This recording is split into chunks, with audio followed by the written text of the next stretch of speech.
세상을 바꾸는 힘. 최영일의 YTN 뉴스 정면 승부.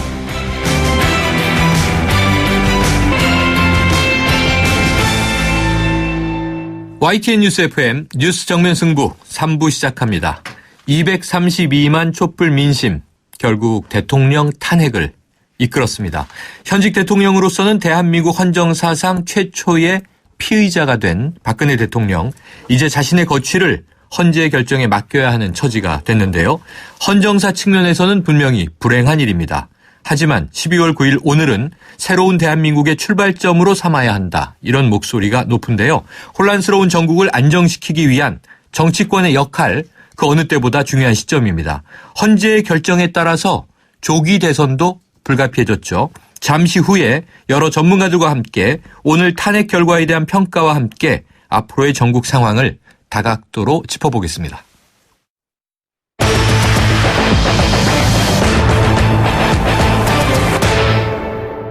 네, 지금부터는 오늘 탄핵 결과 분석과 함께 앞으로 전개될 전국 상황을 전망해보는 특집 토론으로 진행을 합니다.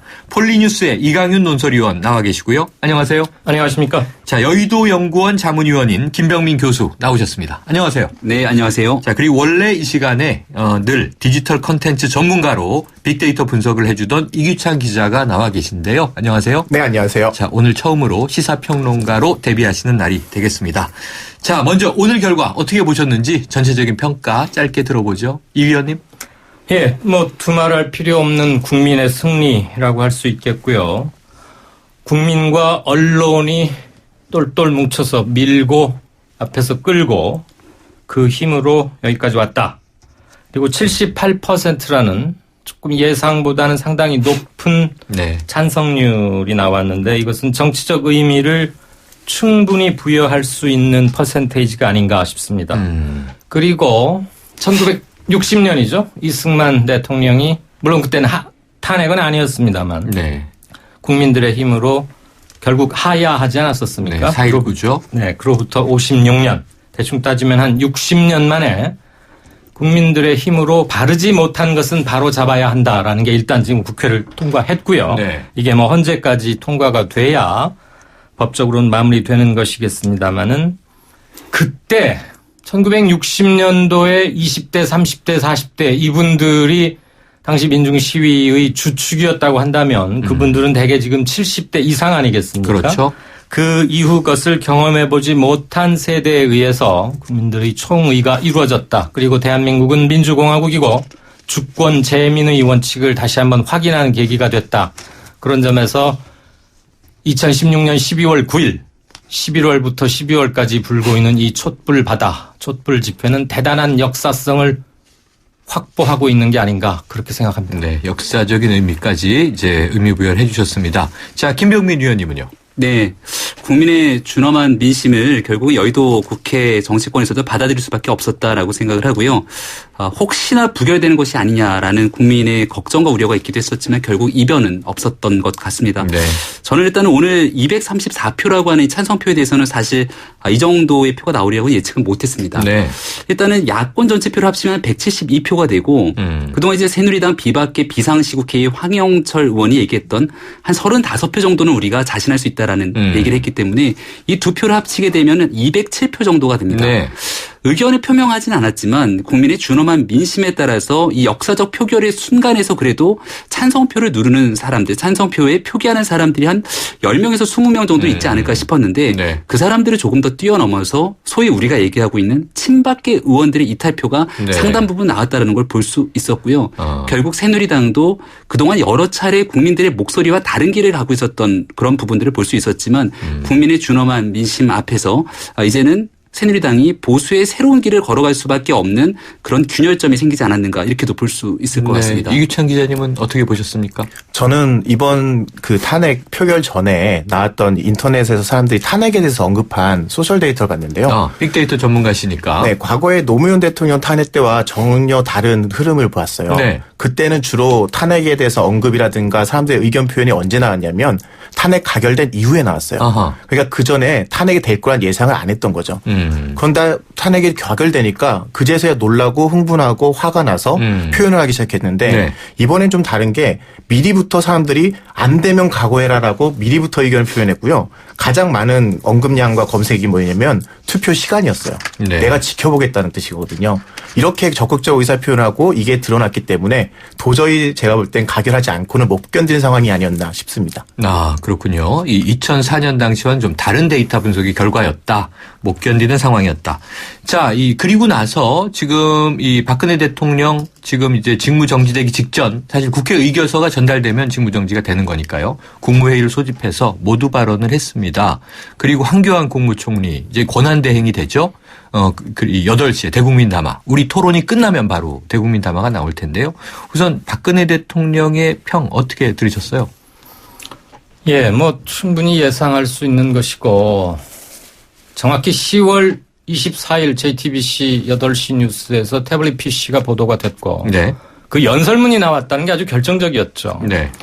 그 다음 그로부터 20시간 후인 25일 날 대통령의 첫 번째 사과가 있었습니다. 1차 사과. 네, 그 뒤로 사과는 분노를 낳고 분노는 또 다른 사과를 끌어내고 그렇게 해서 한 사과는 또 다른 분노를 가져오는 악순환이었는데 계속해서 하는 말이 크게 나는 죄의식을 못 느끼는 것 같다를 느낄 수 있었고 둘째 나는 좀 억울하다.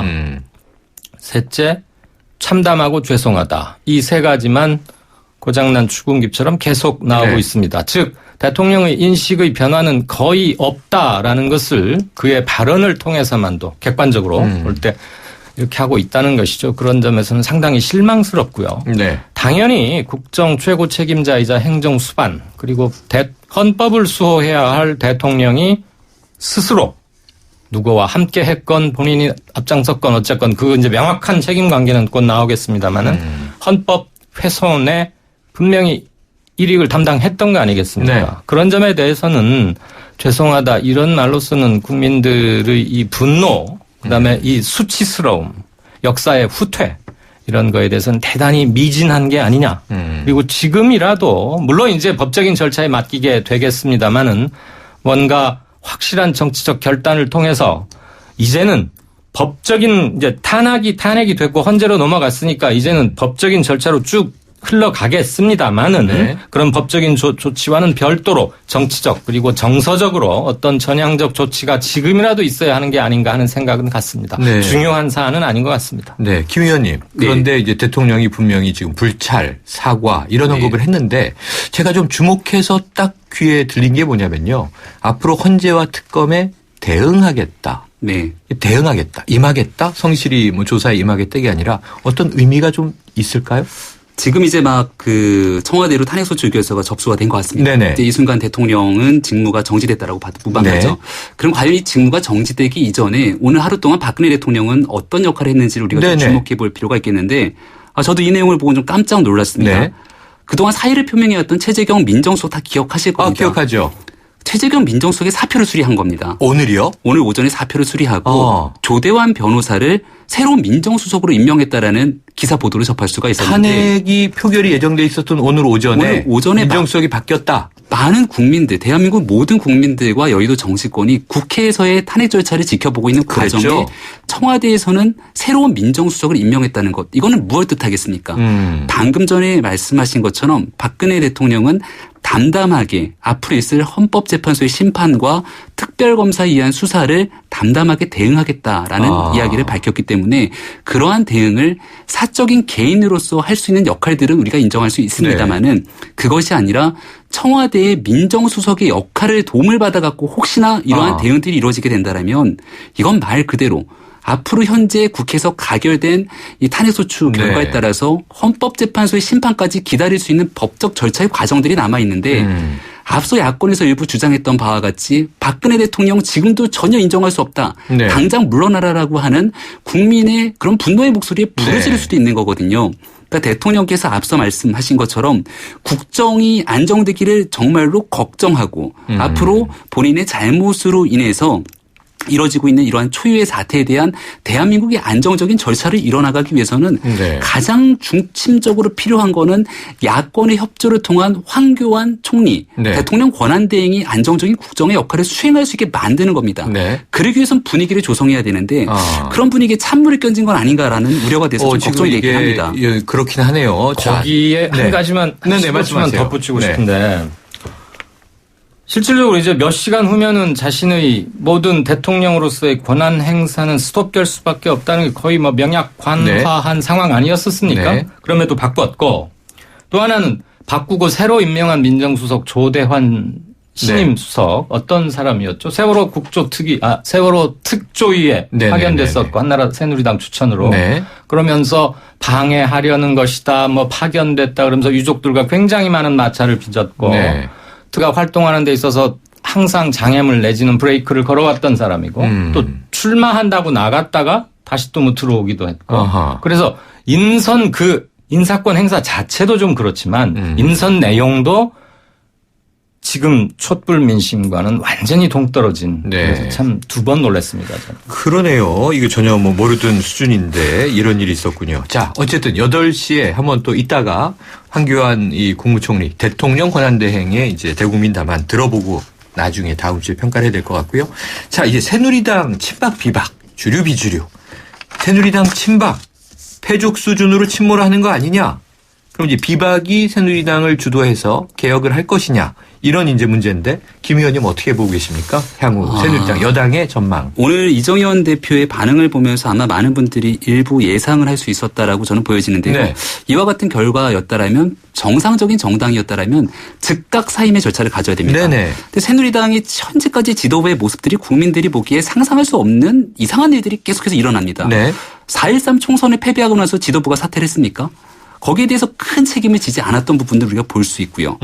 8월 전당대회에서도 이와 같이 친박계 지도부가 문제가 있다라면 새로운 지도부를 구성해야 되는데 네. 역시나 숫자상의 우위를 점하고 있는 친박 지도부의 재탄생이 일어났고 국정감사를 통해 갖고 많은 국민들이 문제를 제기하고 있음에도 불구하고 네. 여기에 대해서 숫자를 점한 보이콧이 일어나고요. 마지막 결정타로 최순실 게이트에 대한 문제가 불거짐에도 불구하고 이정현 대표를 비롯한 친박 지도부는 여지까지 건재해오고 있습니다. 네. 이러한 모습들은 뭐냐면 국민 앞에 준엄한 목소리에서 문제가 일어났을 경우에는 반드시 책임을 지는 모습을 보여주는 게 정치의 기본이거든요. 네, 네. 현재까지 아무도 책임을 지지 않는다. 그렇다면 향후에 꿈꾸는 건 무엇인가? 정치적 생명의 연장선을 어떻게든 끌고 가겠다는 겁니다. 오늘 상당히 놀라운 부분은요. 찬성표가 많이 나왔던 것도 놀랍지만 반대와 기권 무효 그리고 오늘 불참했던 최경환 의원의 표까지 합치면 66표가 된다는 겁니다. 아, 그래요. 새누리당 의원 전체가 128석으로 볼 수 있으면 네네. 여기에 과반. 이 넘는 숫자가 여전히 대략 그죠? 여전히 반대하고 있다라는 측면인 거예요. 그렇다면 새누리당이 환골탈퇴하면서 친박이 패족이 되고 완전한 보수 정당의 재탄생이 일어나기 위해서는 모든 걸 내려놓는 백의종군의 자세가 네. 필요한데 현재는 그런 모습이 보이지 않기 때문에 하하. 앞으로 우리가 예측할 수 있는 건 친박과 비박, 주류와 비주류 간의 끊임없는 갈등과 투쟁의 과정들이 더 이어질 거고 이러한 과정을 통해서도 결국은 새로운 보수의 재탄생이 이루어지지 않는다라면 분당의 길도 불가피할 수밖에 없다. 이렇게 조심스럽게 예측할 수도 네. 있습니다. 이 기자님. 저는 오히려 네네. 다르게 보는 게요. 네. 이미 분당은 계획이 돼 있었다라고 생각하거든요. 계획이 돼 있었다? 네. 그러니까 지난 총선 때부터 사실은 큰 계획은 세울 수 없고 4.13부터. 다만 계산이 결과가 좀 맞지 않아서 좀 미스가 있었다라고 생각을 하거든요. 예를 들면 저는 유승민 그 의원이라든지 이렇게 기존에 항상 정권이 끝날 때마다 새누리당이 잘했던 게 뭐냐면 뭔가 과실을 떠넘길 수 있는 그 사람들을 숫자를 축소하고 집중을 시킵니다. 예를 들면 항상 야권에서 비판할 때 사람 한 명을 가지고 비판하거든요. 이번에도 데이터 보면 놀라운 게요. 황교안 총리가 이 상황에서 그 권한을 승계받는다는 것 자체를 모르는 사람이 굉장히 많습니다. 네. 애초에 언급 자체가 없어요. 어. 그러니까 박근혜 물러나라만 열심히 외쳤는데 그 다음에 어떤 일이 벌어지는지에 대해서 사람들 잘 모르거든요. 네. 그런데 반대로 저는 새누리당이 항상 이 계산이 잘 돼 있다고 생각하거든요. 그러니까 지난 총선 때 1차적인 그 분당 혹은 중립적인 그룹의 그 보수, 온건 보수의 층을 만들어 놓고 그 다음에 시간이 지나면 박근혜 정부에서 있었던 과실을 떠넘을 사람들이 표면적으로 굉장히 두드러지게 만든 후 나머지 사람들이 뭉치는 그래서 박근혜 대통령만 다른 사람하고 교체되면 그 정권에서 마치 새로운 정권으로 창출된 것 같은 효과를 이명박 대통령에서 박근혜 대통령 넘어올 때도 비슷한 과정이 있었거든요.